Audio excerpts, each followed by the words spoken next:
Well, first question, Joe on the left side, second row. Joe Varden, Cleveland.com. LeBron, we're just learning about your hand injury, and we can obviously see the brace. Can you take us through what happened and if it caused you any problems over the final 3 games?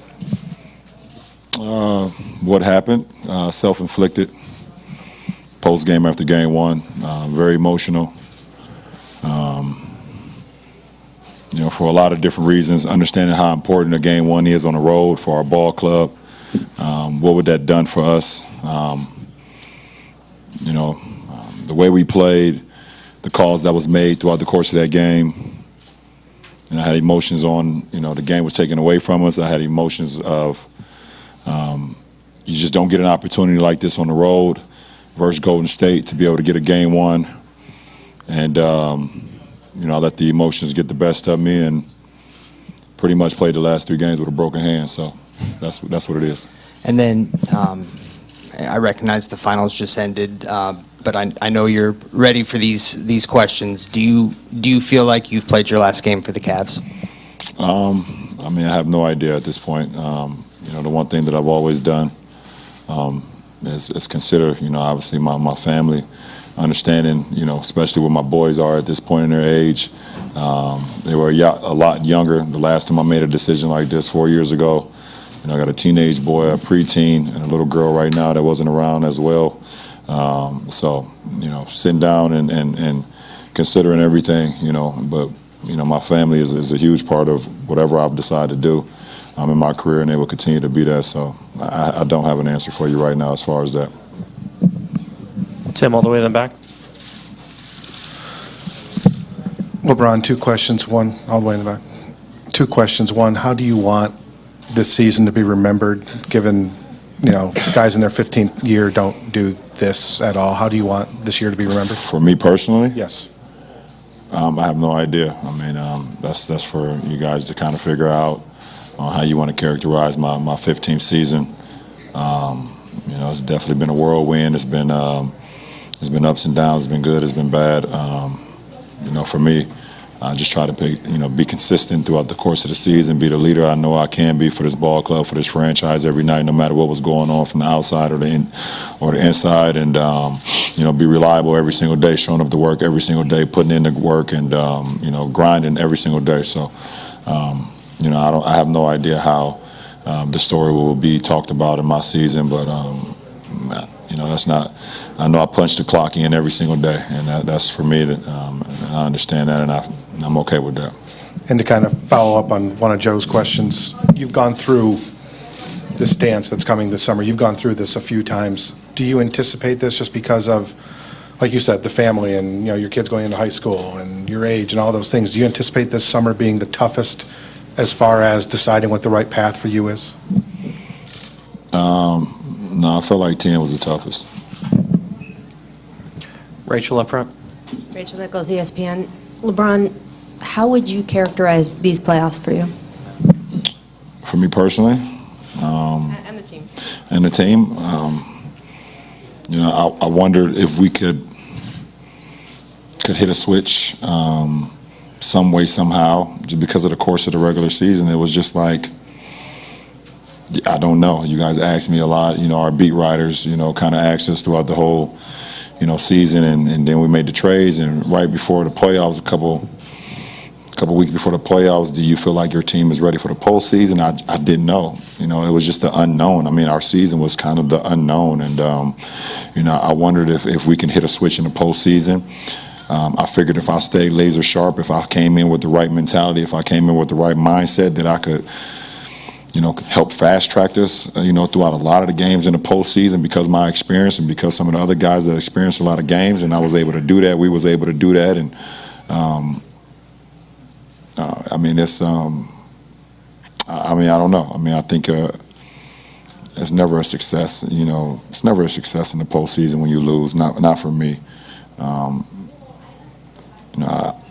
have no idea. But for me personally, like I said, being reliable to my teammates, being able to play the game at a higher level with as many games and as many miles that I have on my body, and put together a run like I had in the postseason.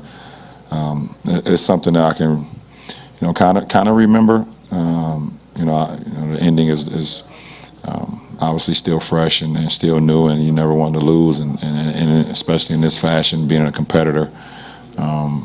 But it is what it is, and like I said, I punch my clock every day. I know you have no way to know yet whether your time here is over or not, but I'm wondering what playing with the word Cleveland across your chest has meant to you for this second run. Well, I mean, at the end of the day, I came back because I felt like I had some unfinished business, and to be able to be a part of the championship team 2 years ago with the team that we had and in the fashion that we had is something I will always remember. Obviously, I think we all remember that. I mean, it ended the drought for Cleveland. It was 50-plus years. I think we will all remember that in sports history. So, when you have a goal, I think any individual, anybody, male, female, whoever the case may be, when you have a goal and you like seek that goal out and you dream about that dream and you put everything and you can to, guys like this brace, huh? You guys like this, you like this cast, huh? You want me to sit right here for you? I don't even know where I was, Rach. I'm sorry. Next question. I'm sorry. Good. Dave, standing on the left. Dave McMenamin, ESPN. LeBron, in 2010, you basically started, or were part of a team starting from scratch in 2014, same process, and then 4 months ago, and were able to get to the finals. If you had to do that again in your career, basically start a team from scratch, what have you learned from this year that you had a different team in February from what you were playing with in the finals? Well, it's definitely not the most comfortable thing, to start a team from scratch because the most important is health, because you need to build chemistry so fast and camaraderie so fast on the floor, and if you have multiple injuries or you have multiple bodies out, when you're starting fresh, it's too hard, and I think, with this season, that's what you kind of saw. The difference between this season and the difference between my first year in Miami, we didn't have many injuries at all. We were definitely fresh together, but myself and D. Wade and Bosh, UD, Mike Miller had a few injuries, but Chalmers was available, and pretty much our team, we were pretty solid as far as not being injury prone. Obviously, my first year back here, we were headed in the right direction, and then we hit the postseason, and Kev has a separated shoulder with the tie with Olenek, and then Kyrie, goes down in the first or second possession in overtime of game one in the finals. So, I mean, that's just huge. So, being a part of the start fresh mode is something that you definitely don't want to be a part of. It has its pros and it definitely has its cons. Jason up here. The Athletic. When you tell Rachel you came back as unfinished business, does one championship finish that business? I mean, that's a trick question at the end of the day, and I'm not falling for that.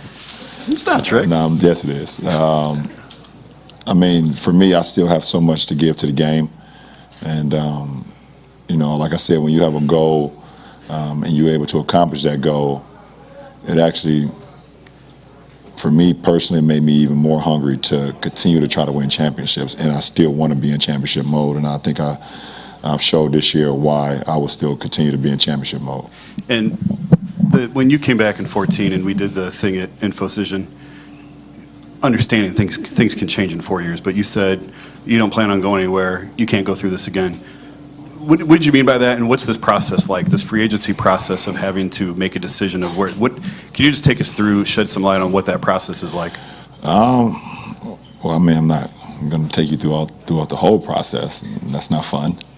But at the end of the day, like I said, when I decide what I'm going to do with my future, my family and the folks that have been with me for the last, 20 years pretty much, will have a say-so. And then it ultimately will come down to me. So we'll see what happens. Howard, standing on the left. Howard Beck, Bleacher Report. LeBron, when you made the move in 2010, obviously you had certain goals and things in mind that made you, pushed you toward that decision. Similar 2014. are the decisions or the thought process, priorities different at age 33, 15 years in than they would have been at those other junctures? No, I don't think so. To be able to, I made the move in 2010 to be able to, play with talented players, cerebral players, that you could see things that happen before they happen on the floor, and your teammate can do the same. Throughout the course of a season, throughout the course of a game, throughout the course of a playoffs, throughout the course of the finals. So when you feel like when you feel like you're really good at your craft, I think it's always great to be able to be around other great minds as well, and other great ball players in my instance, and other great I think studies of the game itself. So that's never changed. Even when I came here, in 14, I want to try to surround myself and surround this franchise with, great minds and guys that actually think outside the box of the game and not just go out and play it. Mark, last one in the back left. Hi, New York Times. LeBron, whatever you decide this summer, how likely is it that down the road you would want to actually own the Cavs and be the guy in charge here? Well, that top athlete money per year thing came out last week, and I was 6. So I'm in no way, shape, and form putting myself in a position right now to own a team.